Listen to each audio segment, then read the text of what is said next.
amniga ee halkan ku sugan dhammaan mas-uuliyiinta maamulka gobolka Banaadir safiirkeena Cali Shariif safiirka dalka Mareykanka iyo dhammaan saraakiil xigeenada kasoo qaybgalayaasha bahda saxaafadda iyo kooxda Heegan ee runtii madaalayaasha ah. Assalaamu calaykum waraxmatullaahi wabarakaatu.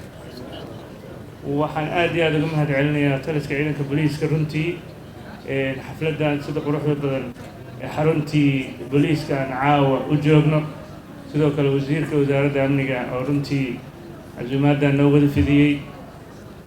waxaan dareemaynaa in hay-adaha amnigu ee dowlad goboleedyada iyo dowladda federaalku iskaashigooda iyo xiriirkooda inuu yahay mid qoto dheer, waa mid muhiim u ah bulshada Soomaaliyeed, waa mid loo baahan yahay in dalkan horumarka meesha keliya uu ka gaari karo inay tahay in la hubiyo dhammaan goob kasto, xaafad kasto, degmo kasto, gobol walbo ee ka tirsan Soomaaliya inuu yahay mid amni ah, mid nabad ah, mid shacabku uu si nabad ah uu howlihiisa u qabsado. runtii waxaan rabaa inaan si gaar uga mahad celiyo booliiska Soomaaliyeed oo runtii in muddaha baan ka wada shaqaynaynay amniga sugidda caasimadda, qorshihii sugidda amniga caasimaddana dhaqangelintiisii uu heer fiican noo marayo. waxaan aad iyo aad rabaa inaan halkan uga bogaadiyo taliya Injineer Bashiir America oo runtii hogaamintiisu ay sababtay in bulshada iyo booliiskaba aad isugu xirmaan. booliiskana heybadii iyo sharafkii karaamadii uu lahaa dib u soo laabtay. maantana aan haysano booliis tababaran, carbiyeysan, dhalinyaro ah, aqoon-yahano ah, bulshadii ku dhex jira, bulshadii u adeegaya. intaas kuma sinaanin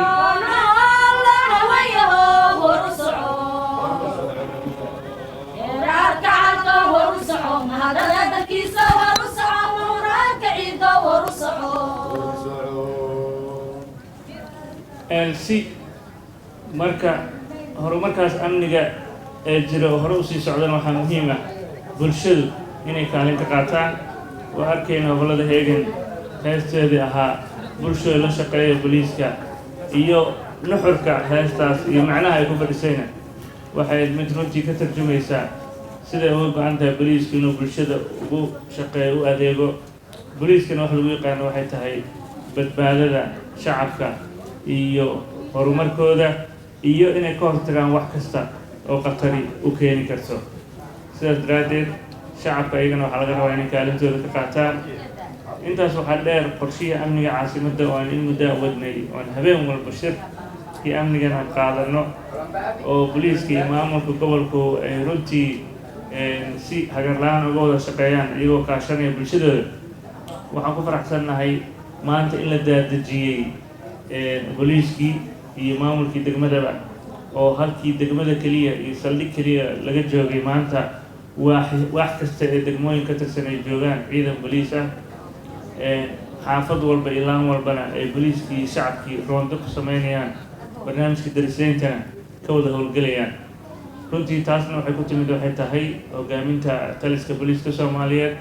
annagana waxaan ballan qaadanaynaa mar walba garab u noqono booliiska oo muhiim u ah horumarka iyo amniga caasimadda oo runtii ah qalbigii iyo halboolihii ummadda Soomaaliyeed.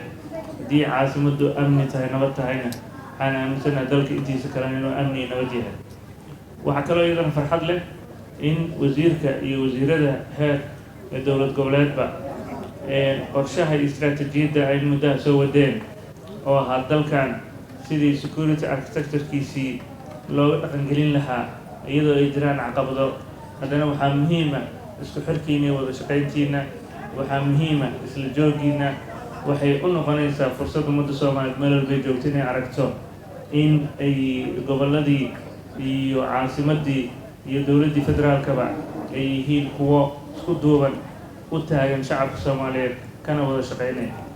waxaan aaminsannahay annaga waxay tahay shacabka Soomaaliyeed muwaadin kasto inuu xaq leeyahay, xaqaasna uu yahay mid siman, Soomaalina ay Soomaali tahay, loona baahan yahay muwaadin kasto in la badbaadiyo xuquuqda uu leeyahayna uu helo, isla markaana waajibaadka muqaddaska ah ee dowladnimada iyo kan diiniga ahba oo faraya in qof Soomaali ah inuusan agtiisa qof kale ku baahan, qof Soomaali ah inuusan dariskiisa wax dhibaato u geysan, qof Soomaali ah inuu qof kale Soomaaliga uu garab u yahay, walaalna u yahay.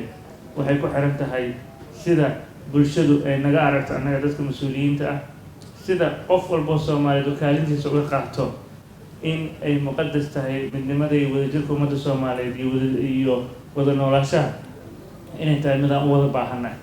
marka waxaan rabaa inaan mar kale aad iyo aad uga mahadceliyo xafladan wasiirka iyo taliyaha ciidanka booliiska Soomaaliyeed. sidoo kale waxaan leenahay mas'uuliyiinta dowlad goboleedyada ka yimidna caasimaddu waa caasimadiinii, magaalada Muqdisho waa magaaladiinii, marti kuma tihiin, magaalada dhexgala, soo arka bulshadan yaan wararka lidinka gudbin, ishii bugtahay ku bitaac Soomaali dhihi jira. marka ishiina muxuu ahaa ha aragto, annagana shacabka gobolka Banaadir mar walba diyaar ay idin yihiin. waa mahadsantihiin. wassalaamu calaykum waraxmatullahi wabarakaatu. haddana waxaa xafladda lanoo soo xiri doona wasiirka wasaaradda amniga gudaha